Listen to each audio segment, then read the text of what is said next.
कभी कभी जिंदगी हमें एक ऐसे मोड़ पे ले आती है जहां एक पल किसी अजनबी से मिलना पूरी जिंदगी की कहानी लिख जाती है। नमस्कार दोस्तों, स्वागत है मेरे चैनल दिल से सुना को।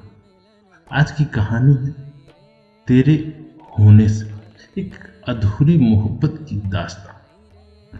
दोस्तों चलिए कहानी को शुरू करता हूँ। अगर पसंद आता है तो लाइक कीजिएगा, कमेंट सेक्शन में कमेंट कीजिएगा, साथ ही मेरे चैनल को सब्सक्राइब करना ना भूलिएगा। दिल्ली का एक बड़ा सा कॉलेज, नया सेशन का पहला दिन। कैंपस में भीड़ थी, लोग एक दूसरे से हंस बोल रहे थे। वादियों में एक नई खुशबू थी। उसी के बीच एक आरफ, एक सीधा साधा लड़का, छोटे शहर का लड़का, कंधे पे बैग, आंखों में सपने लिए चला जा रहा था। तभी अचानक उसकी किताब हाथ से गिर जाती है। आरव झुककर किताब उठाते हुए धीरे से खुद में बलबलाता है, अरे यार ये कैसे गिर गई। वहीं सामने से रिया, लंबे बालों वाली, हल्की गुलाबी ड्रेस, कानों में झुमके, धीरे धीरे चलती आती है। उसकी एक किताब उसके पैर के पास जाके रुकती है।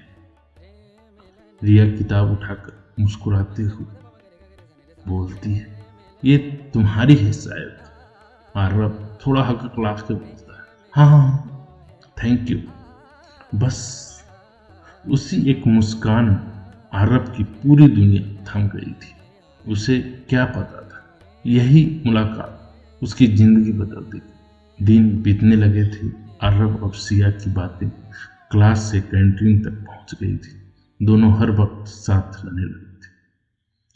कैंपस की कैंटीन में हमेशा दोनों कोल्ड ड्रिंक का भी साथ बैठकर पिया करते थे। एक दिन सिया जो थी वो बोलती है, तुम जानते हो आरव, तुम बहुत अलग हो। आरव मुस्कुराकर बोलता है, अलग मतलब? अजीब। सिया हंसते हुए बोलती है, नहीं पागल, अच्छा। इस शहर में बहुत कम लोग हैं जो दिल के साफ हैं। तुम उनमें से एक हो। कभी कभी दिल की बातें कहने की जरूरत नहीं होती, आंखें सब कुछ बयां कर देती है।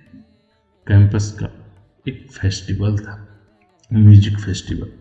रात का वक्त था, चारों तरफ रोशनी, गाने और हंसी चल रही थी। आरव और सिया एक कोने में खड़े होकर आसमान की ओर देख रहे थे। आरव धीरे से बोलता है, सिया एक बात कहूं? सिया बोलती है, बोलो।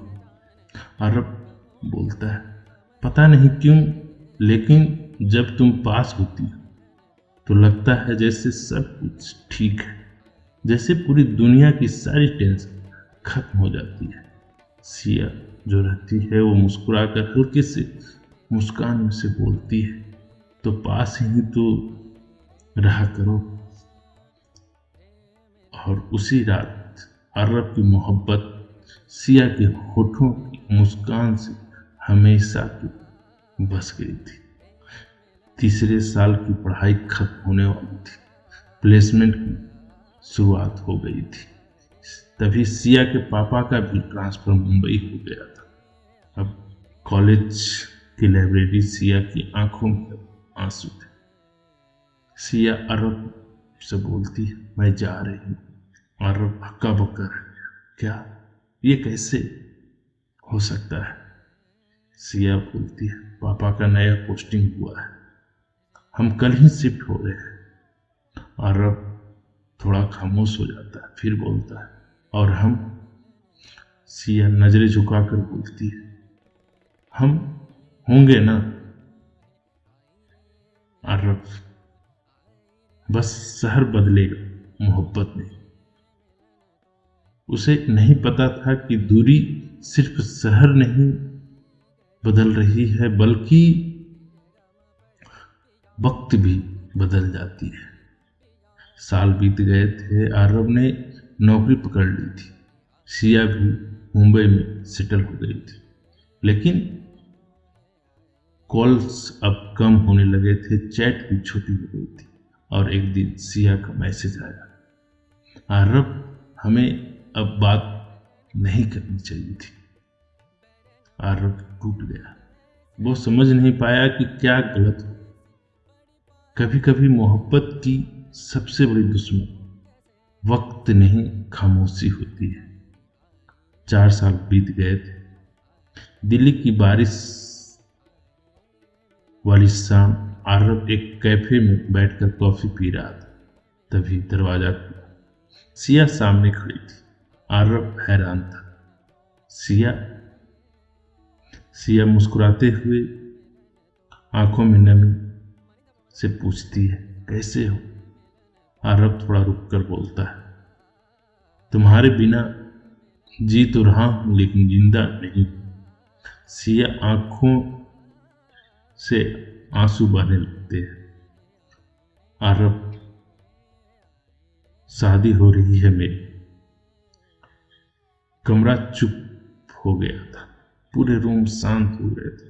बस बाहर बारिश गिर रही थी और अंदर ही अंदर आरब की दुनिया एक अलग सी बदल गई थी। कुछ मोहब्बतें मुकब्बल नहीं होती है, लेकिन उनकी खूबसूरती इसमें ही होती है कि वो कभी खत्म नहीं होते।